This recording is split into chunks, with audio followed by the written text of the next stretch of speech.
नमस्कार, स्वागत है आपका प्रॉफिट मार्ट के यूट्यूब चैनल में। आइए अब देखते हैं किस तरह से हो सकता है कल के लिए निफ्टी और बैंक निफ्टी में कारोबार। तो आज जैसे हमने देखा कि निफ्टी और बैंक निफ्टी में एक अच्छे नोट पे क्लोजिंग दी है, जहां निफ्टी में करीब 70 अंकों का उछाल देखा गया। एक पौने 1% के आसपास की तेजी उसमें दर्ज हुई है और बैंक निफ्टी में भी करीब करीब 400 पॉइंट के आसपास की तेजी दर्ज हुई है, जो पौने 2% का एक उछाल उसमें देखा गया है। तो नेट नेट एक टेक्निकली अच्छा क्लोजिंग हुआ है, लेकिन लास्ट के अगर 3-4 दिन का अगर हम एक थोड़ा व्यू देखें तो ब्रॉडली थोड़ा सा एक कंसोलिडेशन वाला एक फेज मार्केट में नज़र आ रहा है।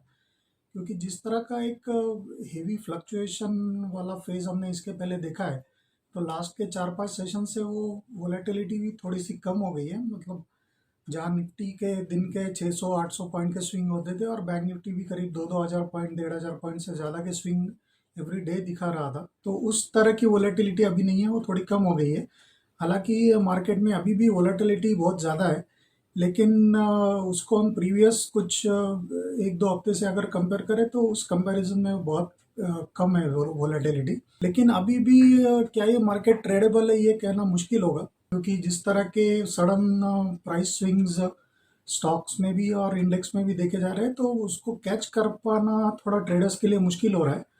लेकिन फिर भी एक कंसोलिडेशन वाला फेज देखा जा रहा है, तो कोई इधर साइड में कोई डिसाइसिव बहुत बड़ा मूव दिख नहीं रहा है लास्ट के 2-3 दिन से।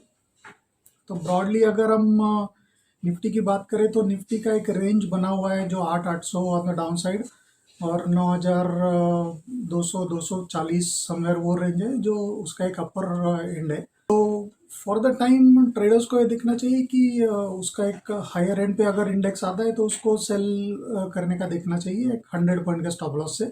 और अगर लोअर एंड पे आता है तो वहाँ पे बाय का एक अटेम्प्ट करना चाहिए with a 100 point down stop loss on the down side of 100 point. तो ये ब्रॉडली स्ट्रेटेजी होनी चाहिए बैंक निफ्टी के लिए। तो अगले एटलीस्ट 2-3 सेशन के लिए, 2 सेशन के लिए तो लग रहा है कि जैसा कल का फ्राइडे का सेशन है और मंडे का भी प्रॉबेबली इसी रेंज में एक कारोबार देखने को मिलेगा निफ्टी का। तो ब्रॉडली ये रेंज ट्रेडिंग वाला एटीट्यूड अगर ट्रेडर्स रखे तो थोड़ी ट्रेडिंग में सहूलियत हो सकती है। और बैंक निफ्टी का अगर हम देखें टेक्निकल सेटअप, तो उसमें भी कुछ इक्वल उसी तरह का एक सेटअप बना है। एक कंसोलिडेशन वाला एक फेज उसमें भी देखने को मिल रहा है। उसका एक कंसोलिडेशन का जो रेंज है वो हालांकि थोड़ा सा बड़ा है, करीब 1200-1300 पॉइंट का एक रेंज है। तो आज जैसा 19,400 के आसपास का बैंक निफ्टी का क्लोज है आज वीकली एक्सपायरी का। डाउन साइड में बैंक निफ्टी का एक अराउंड 18,800 18,750 ये एक लोअर एंड आता है उसके ट्रेडिंग रेंज का। और हायर साइड में उसका एक 20,000 से 20,200 250, ये 200-250 पॉइंट का है ऊपर का एक उसका एक रेजिस्टेंस जोन आता है। ब्रॉडली ये 1200-1300 पॉइंट का एक उसका एक स्विंग है, जिसमें लग रहा है कि बैंक निफ्टी में एक ट्रेडिंग रेंज एस्टेब्लिश हो रहा है। लास्ट के एटलीस्ट 4-5 सेशन से तो कुछ इसी तरह के मूव देखे जा रहे हैं। तो जब तक इस रेंज के बाहर बैंक निफ्टी नहीं निकलता, तब तक कोई डिसाइसिव पोजिशनल ट्रेड उसमें ले पाना मुश्किल है। और तब तक ट्रेडर्स को इस रेंज को ट्रेड करने का ही सोचना चाहिए। डाउन साइड में अगर बैंक निफ्टी 18,700-800 के रेंज में अगर आता है, या 19,000 के थोड़ा नीचे अगर ट्रेड करना शुरू कर देता है, तो वहाँ पे एक बाइंग के अच्छे मौके बनेंगे ब्रॉडली, जिसका एक स्टॉप लॉस रहेगा 18,450 से 500 के आसपास। और ऊपर में उसका एक जो जोन आता है रेजिस्टेंस जोन बैंक निफ्टी का, वो 20,000 से 20,250 ये एक जोन है। तो उस रेंज में आता है तो वहाँ से शॉर्ट इनिशिएट किए जा सकते हैं विद स्टॉप लॉस अप से 300 point on the higher side. कुछ इस तरह का एक थोड़ा व्यू लेके अगर ट्रेडर चाहे तो काम कर सकते हैं, लेकिन स्टॉप लॉस ऐसे मार्केट में लगाना बहुत ज़रूरी है, क्योंकि कैपिटल प्रोटेक्शन भी उतना ही इम्पोर्टेंट है जितना आप ट्रेडिंग के लिए उसको एग्रेसिवली देख रहे हो ट्रेड्स के अपॉर्चुनिटीज़। तो ट्रेडर्स को ये बातें भी ध्यान में रखनी चाहिए। एग्रेसिवली कोई पोजीशन लेने के लिए बहुत ज़्यादा लीवरेज लेके कोई इस तरह की अटेम्प्ट नहीं करनी चाहिए कि जिससे अगर कोई आपका एक ट्रेड भी गलत हो जाए तो पूरा का पूरा कैपिटल वाइप आउट हो जाए। इस तरह के अटेम्प्ट ट्रेडिंग के नहीं करने चाहिए ऐसे मार्केट में। तो थोड़ा सा अगले 2 सेशंस के लिए अगर हम बात करें तो ब्रॉडली थोड़ा एक रेंज बाउंड सेशन लग रहा है।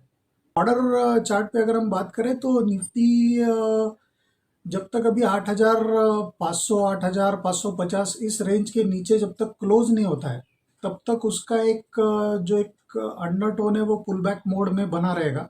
उसका एक पुल बैक का जो अटेम्प्ट अभी चल रहा है लास्ट के 8-10 सेशन से थोड़ा सा कंटिन्यू हो सकता है। पहले उसका एक 8,500 550 एक जोन कंसिडर करके चलना चाहिए कि इसके नीचे अगर क्लोज आता है तो निफ्टी में भी एक नए सिरे से एक बिकवाली शुरू हो सकती है, जो कि हो सकता है फिर इन दैट केस जो प्रीवियस बॉटम बने थे निफ्टी के उनको भी ब्रीच कर दे निफ्टी। तो ये निफ्टी का हुआ। और बैंक निफ्टी में भी ऑन द डाउन साइड जो एक एक्सट्रीम लोअर एक सपोर्ट बैंक निफ्टी का उभर के आ रहा है।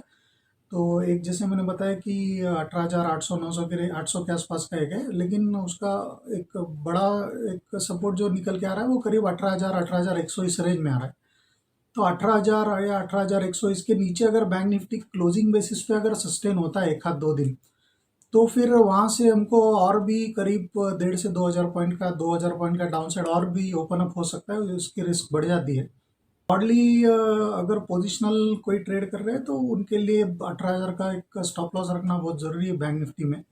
निफ्टी की अगर बैंक निफ्टी की अगर हम ऊपर की बात करें तो बैंक निफ्टी का 20-250 एक रेंज बना हुआ है रेजिस्टेंस का। इसके ऊपर अगर बैंक निफ्टी सस्टेन होता है क्लोजिंग बेसिस पे, तो वो एक पहला इंडिकेशन होगा कि जिस रेंज में बैंक निफ्टी बना हुआ था उसको एक ब्रीच कर रहा है ऊपर की तरफ। तो इन दैट केस 20-200 के आगे अगर सस्टेन होने से बैंक निफ्टी का ऊपर का एक प्रोबेबिलिटी जो ओपन होता है वो करीब 22,600 22,700 तक का होता है, जो करीब वही वहाँ से भी 2-2,500 पॉइंट का एक अपस्विंग है कि उसमें एक मूव देखने को मिल सकती है। लेकिन ये दोनों प्रोबेबिलिटीज तभी ओपन होंगी जब इधर साइड में कोई रेंज के बाहर बैंक निफ्टी निकलेगा। टिल द टाइम ट्रेडर्स को इस रेंज को ही प्ले करने का सोचना चाहिए, जैसा मैंने इसके पहले बताया उस लेवल्स के हिसाब से। तो ब्रॉडली थोड़ा अगले 1-2 दिन के लिए तो एटलीस्ट 2-3 सेशन के लिए तो लग रहा है कि थोड़ा एक कंसोलिडेशन वाला एक रेंज बाउंड ट्रेड ही देखने को मिलेगा। हालांकि उस रेंज थोड़ी सी बड़ी है, जैसा निफ्टी की 400 पॉइंट की रेंज है करीब करीब और बैंक निफ्टी की 1200-1300 पॉइंट की रेंज है। लेकिन इस रेंज में आपको ट्रेडिंग के मौके मिलेंगे। Just try to create your longs on the lower end of the band and try to exit on the higher around higher end। और अगर पहले आपको हायर एंड के तरफ के ट्रेड मिलते हैं लेवल्स मिलते हैं तो वहाँ से एक शॉर्ट भी इनिशिएट किया जा सकता है, जैसे मैंने पहले बताया उस तरह से अगर स्टॉप लॉस रख के काम किया जाए। रेंज को प्ले करने के लिए ट्रेडर्स को देखना चाहिए। बाकी थोड़ा ग्लोबल मार्केट्स पे भी डिपेंड करेगा किस तरह के क्यूज आते हैं, क्योंकि डाउ में अभी भी बहुत वॉलेटिलिटी बनी हुई है। उसके अभी भी 600-800 पॉइंट के स्विंग अभी भी वहाँ पे देखे जा रहे हैं। तो जब तक कोरोना वायरस रिलेटेड खबरें थोड़ी सी नंबर्स बढ़ते हुए दिखेंगे, जैसे कि अमेरिका में हमने देखा है 6-6.5 लाख के आगे ही आंकड़ा निकल गया है, करीब करीब 11-11,500 के आगे टोटल इन्फेक्टेड केसेस का आंकड़ा पहुंच गया है। तो ये आंकड़े थोड़े से डराने वाले हैं और मार्केट के लिए थोड़ी सी इससे एक डेफिनेटली कंसर्न क्रिएट होगा। लेकिन देखना पड़ेगा चीज़ें किस तरह से डेवलप होती है। बट टिल द टाइम जैसे मैंने बताया कि अगले एटलीस्ट 2-3 सेशन की बात करें तो एक थोड़ा कंसोलिडेशन वाला ही रेंज बाउंड ट्रेड देखने को मिलेगा, इसी की आशंका ज़्यादा लग रही है।